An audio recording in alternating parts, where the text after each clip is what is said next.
Jay here, and this is the second part of my two-part series on Necromunda articles in White Dwarf magazines. From endgame scenarios for campaigns, hangers-on scenarios, mini-campaigns, underdogs, and more, I'll look at select issues between 459 and 482. This time, on JD in the Sump Sea.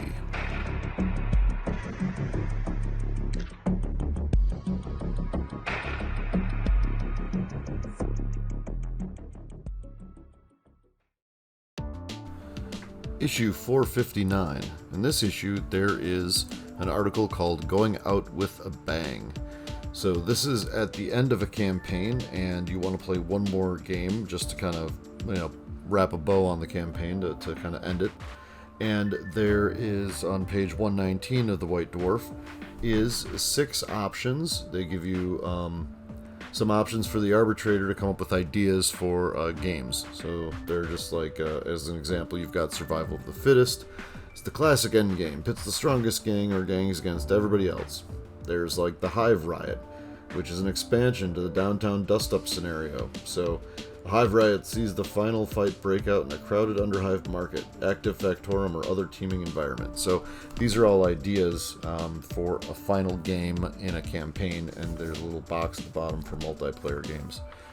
Then, if you don't want to come up with your own scenario as an arbitrator, it gives you three scenarios you could try as well. So there's the last round. And this one basically is a powerful gang celebrates its final victory at a local drinking hole, only to discover the fight is not over. So it's basically a big bar fight with a bunch of gangs.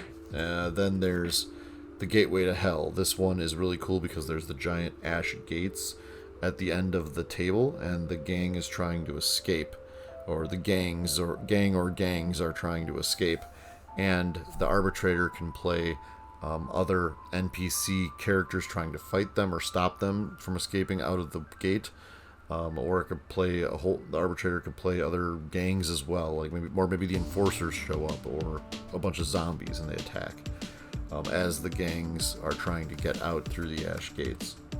Then the third scenario they give you here as a scenario is called the Long Night. This one is very brutal. It's in pitch black.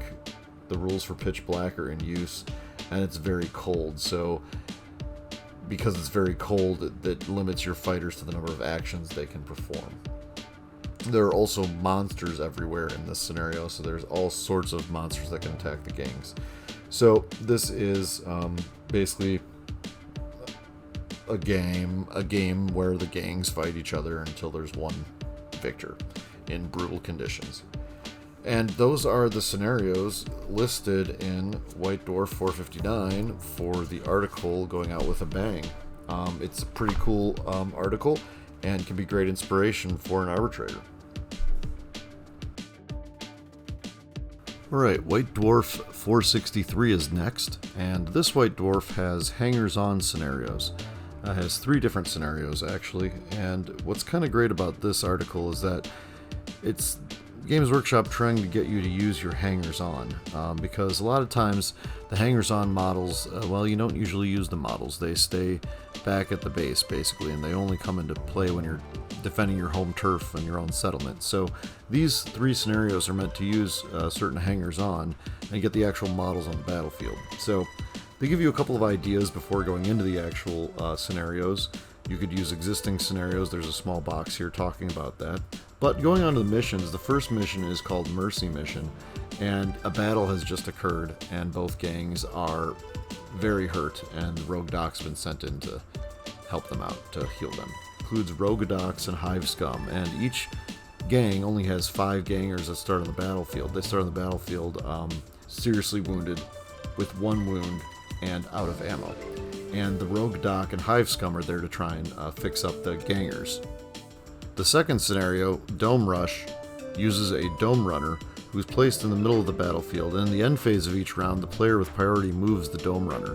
The Dome Runner must move their maximum distance and can end their move at least 5 inches from where they started. And then after they have moved, the player who moved them can either place a loot casket or a booby trap within 6 inches of the dome runner. So the objective is to basically collect loot caskets and get money out of it while avoiding the booby traps that the dome runner places. It's a pretty fun scenario. I've played it before, and it's the one I prefer because it's a nice way to make some extra money. The third scenario is called Target Practice. And this one you actually set up targets on the battlefield, and you can shoot at the targets and they actually give you points. There's one ammo jack on the battlefield and it can be used by either player. There's some rules for how it switches sides. But yeah, this is another one where you can make some extra money and use an ammo jack. Neat scenarios. And they're good to add into your campaigns, maybe as a downtime mission, or whatever the arbitrator sees fit. Either way, a good addition to the Necromunda scenarios. And that was issue 463. Now the next issue is 467, and this is another mini campaign called Lair of the Archeotek. So the basic idea is that the House of Artifice lost one of its sons, the Mad Archeotek Kavos Drun, and the Van Saar mean to bring him to justice. So there are 3 linked scenarios here to play through, and you're searching for Kavos Drun. So either you're playing as the Hunters, or you're playing as the Agents of Drun. So the first mission is called Power Lines, and the way this works is that one gang is the Hunters, the other is the Agents of Drun. And the Agents of Drun place 5 power relays onto the battlefield. The objective here is for the Hunters to tap each power relay. So if a Hunter is within 1 inch of a power relay, they do the power tap double action, which then taps that relay. So then after that, another relay must be randomly determined. That next relay is then the next relay they have to get to. And basically the battle ends when all 5 of the power relays have been tapped, or when only one gang has fighters left on the battlefield. So the neat thing about this is that if all 5 power relays were tapped, then the Hunters get 3 Hive Scum for the next battle for free. Otherwise, the Agents of Drun gain an additional experimental weapon in the next scenario. Alright, so the second scenario is called Field Test, and this one is all about the experimental weapon. So Drun is trying to create an experimental weapon, and the Hunters are trying to take out that experimental weapon. So if the Hunters won the previous scenario, they get the 3 Hive Scum for free, which don't count towards their total crew selection. If the Agents of Drun won the previous scenario, they get to have 2 fighters that have an experimental weapon. And what it is, that fighter chooses a ranged weapon that they have, and they get to add 2 of any of the following weapon traits: Blast, Blaze, Concussion, Knockback, Melta, Radphage, Rapid Fire 2, or Shock. And when the battle ends when the fighter or fighters with experimental weapon or weapons are taken out of action, or if only one gang has fighters remaining on the battlefield. If any fighter with an experimental weapon is still on the battlefield at the end of the game, they get to retain that experimental weapon for the final scenario. If all the fighters with experimental weapons were taken out of action, then the Hunters won that, and they get to add a bounty hunter to their crew for free for the final scenario. So the final scenario is called Rogue Archeotek, and this mission has Kavos Drun himself deployed in the center of the battlefield with 3 cyber arachnids around him, and then the rest of his gang is deployed within 12 inches of him. Now, he is actually represented by either a Van Saar leader with a grav gun, auto pistol, fighting knife, and mesh armor, or he would be represented by a Van Saar Archeotek equipped with up to 155 credits of equipment. The battle ends when either Drun has been taken out of action, or only one gang has fighters left on the battlefield. The winner of this mission is the winner of the campaign. Now, this is, I think, a great mini-campaign for 2 players. If you don't have additional people to play with, this is a great way to just play some Necromunda. Another thing this campaign gives you is the opportunity for conversions and making new models that maybe you wouldn't otherwise make. It gives you a lot of great opportunities to build a specialized character, to build some special experimental weapons, so crazy looking guns that gangers would be wielding, and then also to make those power relays from the first scenario. And in fact, you could do all sorts of special terrain for this campaign. So really a great addition to Necromunda. And that's it for White Dwarf 467. Alright, next up is White Dwarf 476. And this is the first of 2 White Dwarfs that has Underdog scenarios in it. The Underdog scenarios in this White Dwarf are purely for Sector Mechanicus, although they could be played probably in the Ash Waste as well.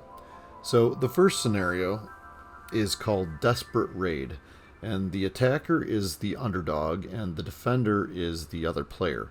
So the attacker deploys in the center of the battlefield, and each of their gang members has a loot casket because they have snuck into the opponent's base and are trying to get out with the loot that they've found. Any of the gangers that escape the battlefield edge get d6 times 10 credits for each loot casket that they have. So not a bad way to get some extra money. The second mission, Data-Purge, this one has binaric cogitators. In this mission, the underdog is the defender, and they place 3 binaric cogitators on the battlefield. They must be 6 inches away from any edge and 8 inches away from other binaric cogitators. Any fighter that's belonging to the attacking game can perform a hack cogitator basic action if they're within 1 inch of it. So basically, after 7 rounds, or when only 1 gang is fighters on the battlefield, or if the attacker has hacked 2 of the binaric cogitators, then the game is over. The attacker wins if they have hacked 2 binaric cogitators, or if there are no defending players on the battlefield. So the defender gets d6 times 10 credits for every round the battle lasts, and the attacker gets d6 times 10 credits to their stash if they win. So it's another great way for the underdog defender to gain extra credits. Also, whoever wins gets D3 reputation, so it's another good way for the underdog to gain extra reputation if they win the scenario. The third scenario is called Assassinate. In this scenario, the underdog is the attacker and the other gang is the defender. So in this mission, after both sides have deployed, the attacker, who's the underdog, makes note, secretly, of one of the defenders' champions or leaders. That is the one they're trying to target for death, as it says here in the scenario. Now, if the target has been taken out, then the game is over and the attacker, the underdog, wins. And if they take out that target, then that underdog gang gets 6d6 times 10 credits. So once again, it's another great way for an underdog gang to get some extra credits. Whoever wins also gets D3 rep, so again, an underdog could gain additional rep by winning this scenario. But those are basically the 3 underdog scenarios for this White Dwarf. And now on to issue 477. In this White Dwarf is an article called Law in the Badzones. Now what this is a new gang list. So what this is the Palanite Enforcer gang list that would be in a location of Necromunda that's cut off from other parts of Necromunda. So like the Badzones, or I could envision these guys being out in the Ash Wastes, or other parts that are just not easily accessible like the main hive is. So what happens with this gang is Palanites and Subjugators are basically in the same boat. They don't have separate options like they do. They're not separate entries like they are in the Book of Judgment gang list. So the other thing too is that there's a couple other differences with this gang. One of the other differences is that they can hold territory in a Dominion campaign, unlike how Palanites usually operate in a regular Dominion campaign. The other thing that they get are enlisted hive scum. So these enlisted hive scum can be upgraded to patrolmen if they have 5 advancements during a campaign. Now they also are drafted, they're expendable conscripts, meaning they never benefit from other fighters' gang hierarchy X or group activation X special rules, and fighters with this rule can never gain the gang fighter X special rule. Other fighters expect fighters with this rule to be short-lived and also consider them expendable. So should a fighter who is an expendable conscript, one of these hive scum, that gets seriously injured or taken out of action, friendly fighters within 3 inches do not have to take a nerve test, unless they also have this special rule. So only other hive scum care if other hive scum get hurt or die. So this is a gang similar to an outcast gang or a Venator gang, where you can really do a lot of customization, because these are Palanites that don't really have access to the resources the other Palanites have. So it really does open up a lot of options for customization. I've already got some ideas for building a gang with this rule set, and I'm sure I'll be showing those in the future. So anyway, that was White Dwarf 477. On to the next one. Alright, and the last White Dwarf we're going to look at today is issue 482. This issue has 3 new Underdog scenarios, and the first Underdog scenario is called The Last Stand. So the Underdog in this scenario is the defender, and they have to deploy within 6 inches of the center of the battlefield. The attacker then deploys their crew within, or at least 18 inches from the center of the battlefield. So the defending player, who is the underdog, is going to hold their ground no matter what. They cannot bottle out. The only way out is victory or death. In addition, any defending fighter taken out of action while within 6 inches of the center of the battlefield and would go into recovery, they do not go into recovery and instead just cannot perform any post-battle actions. The battle ends when only one gang has models remaining on the battlefield. So both gangs add credits to their stash at the end. The victorious gang gets D6 times 10, the losing gang gets D3 times 5. Each fighter who took part in the battle gets an experience. Any defending fighter who is taken out of action or is wrecked if its vehicle in the first 3 rounds gains an additional D3 experience or D6 experience if taken out of action or wrecked in round 4 or later. The victorious gang gets 1 rep. If the defender wins, they get an additional D3 rep. So really, the incentive here for the defender or the underdog is to get extra experience. The reason they would play this scenario is for the extra experience and the potential rep if they win. But really, their fighters will get D3 or D6 experience. So that's really the real reason to play The Last Stand. The second mission is called Experimental Testing. So experimental testing is seemingly more of just kind of a fun mission to play. So if you're the underdog, you're going to be the attacker, and you're going to be able to get stims. So you basically have agreed to have Rogue Doc test their latest concoction on their gang. So each fighter carries sufficient doses of stims to last the entire battle, though the stims' chemical bonds will break down, losing potency after the battle ends. So basically, during the battle, each of the attacking fighters' gangers, at the start of their activation, they can declare that they're going to take a dose of the stims, and they roll a d6 and consult the following table to determine its effects. So if you roll a 1, they have a bad reaction, they suffer a flesh wound and cannot perform any actions. If they roll a 2 to 4, well, that's not quite right. The fighter suffers a flesh wound and adds 1 to their strength and movement until the next activation. If they roll a 5 or 6, then that's the good stuff. The fighter may perform an extra action during their activation. So basically, the reason to play this mission is that, again, it's experience, just like the previous mission. So any fighter who uses the experimental stims gets an experience point for every dose taken. So if you use it every turn and every ganger is going to get an extra experience for every turn that they're fighting in this game. Also, the victorious gang gets D3 reps, so if you do happen to win, you get a little extra rep as well. But again, the experience is the real reason to play experimental testing. Scenario 3 is called Cargo Run. In Cargo Run, this is a Ash Waste mission. It has the Rolling Roads rule, and the attacker is the underdog, and the other player is the defender. And the way this works is the defender actually has 3 cargo crates, and they have them on their vehicles. The attacker, who's the underdog, is attempting to get those cargo crates or destroy those cargo crates.